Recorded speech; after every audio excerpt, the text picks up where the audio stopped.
Жогорку кеңештин депутаты Душка кармалды. Нарында тест татым жайлары текшерилүүдө. 3 күн мурун жоголгон кыз Бишкектен табылды. Касымалиева өкмөткө тапшырма берди. Нарында чиновник тапанча менен сабалды. Самара Каримова боюнча сот мыйзамсыз чечим чыгарган.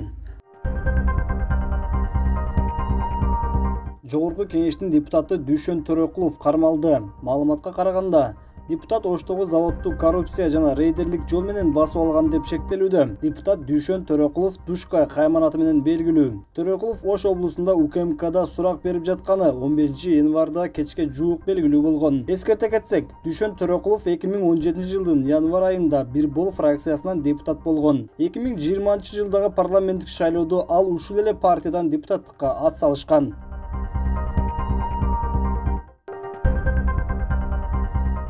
Ат башыда милиция кызматкерлери алдын алуу иш-чараларын өткөрүп жатат. Ат башы райондук ички иштер бөлүмүнүн кызматкерлери өлкө аймагында орун алып жаткан. Тактап айтканда, тест тамактануучу, шаурма, гамбургер жана башка тест татым даярдоочу жайдагы коопсуздук эрежелерин бузуунун кесепетинен чыккан өрттүн натыйжасында жаш кыз өмүрү менен кош айтышып, калган жабырлануучулар ар кандай түрдөгү ден соолугунан жаракат алганын эске алуу менен район аймагында жайгашкан тест татым саткан жерлер текшерилип, коопсуздук эрежелери боюнча алдын алуу түшүндүрүү иштери жүргүзүлүп, тиешелүү мекемелерге сунуш каттар жиберилди. Мындан сырткары, жаш өспүрүмдүн ден соолугуна, дене бой, интеллектуалдык, психикалык, руханий жана адептик өнүгүүсүнө зыян келтирүүнүн алдын алуу боюнча мыйзамга ылайык жашы жетелек өспүрүмдөр арасында кылмыш кырсык окуяларын болтурбоо алдын алуу максатында профилактикалык түшүндүрүү иштери уланууда.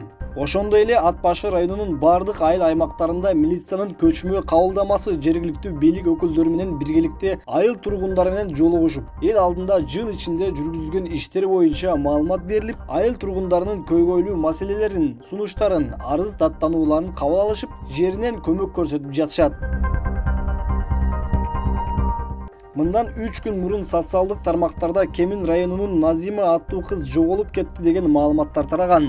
Буга байланыштуу жол кыймылынын коопсуздугун камсыздоо башкы башкармалыгынын басма сөз кызматы билдиргендей, милициянын кайгыл кызматкерлери издөө иштерин баштаган. 16 январда түнкү саат 1:00 чамасында Бишкек шаарынын ички иштер башкы башкармалыгынын 102 кызматына келечек жаңы конушунда кичинекей кыз сейилдеп бара жатат деген билдирүү түшкөн. Милиция кызматкерлери аталган дарекке барып, анда сейилдеп жүргөн кыз дайынсыз жоголгон Нагима экендигин аныкташкан. Милиция кызматкерлери кызды Кемин районунун милиция кызматкерлерине өткөрүп, аны ата-энесине өткөрүп берүүсүн айтышкан. Жогорку кеңештин вице-спикери Аида Касымалиева Кыргызстандан Орусияга учуп жаткан мигранттардын билет баасын төмөндөтүү боюнча өкмөткө тапшырма берди. Учурда Орусиянын шаарларына Кыргызстандан туруктуу рейстер жана чартердик каттамдар каттап жатат. Орусия өкмөтүнүн талабына ылайык чартердик рейстер менен учкан жүргүнчүлөргө атайын документтер талап кылынат. Ал эми туруктуу рейстерде болгону акыркы 3 күндө тапшырган ПЦР анализи гана керек. Башка эч кандай документ талап кылынбайт. Ага карабастан авиакассалар же башка билет саткан жаран уруксат кагаз алып беребиз деп элден эбегейсиз акча талап кылышууда. Чындыгында ал документтер эч кимге кереги жок. Ар кандай шылтоолор менен бизнес жасап жаткан шылуундар бир билеттин баасын 70-80 миң сомго чейин сатышууда. Зарыккан эл аргасыз алууга мажбур. Бул маселени чечүү үчүн туруктуу рейстерди көбөйтүү менен билеттин баасын көзөмөлдөөнү өкмөткө тапшырма бердим. Чечүү жолу оңой эле. Өкмөт көзөмөлгө алып, туруктуу каттамдарды көбөйтүп койсо болду. Бул маселе чечилмейинче аягына чейин өзүм көзөмөлдөйм. Элдин эсебинен акча жасагандарды токтотушубуз керек, деди Аида Касымалиева. Нарын облусунун Актала районунун акими сабалды. Бул тууралуу Ички иштер министрлигинин басма сөз кызматы билдирди. Маалыматка ылайык, окуя 12 январда болгондугу такталды. Белгисиз адам административдик имаратка тапанча менен кирген. Шектүү жергиликтүү администрациянын башчысын тапанча менен сабаган. Бул факт кылмыштардын жана жоруктардын бирдиктүү реестерине Кыргыз Республикасынын кылмыш жаза кодексинин бейбаштык беренеси боюнча катталган. Ал эркектин өздүгү такталып, ал 41 жаштагы Чүй облусунун тургуну кармалган. Сот айыпталуучуну 2 айлык мөөнөткө камакка алуу чечимин чыгарды, деп билдирди Ички иштер министрлигинен.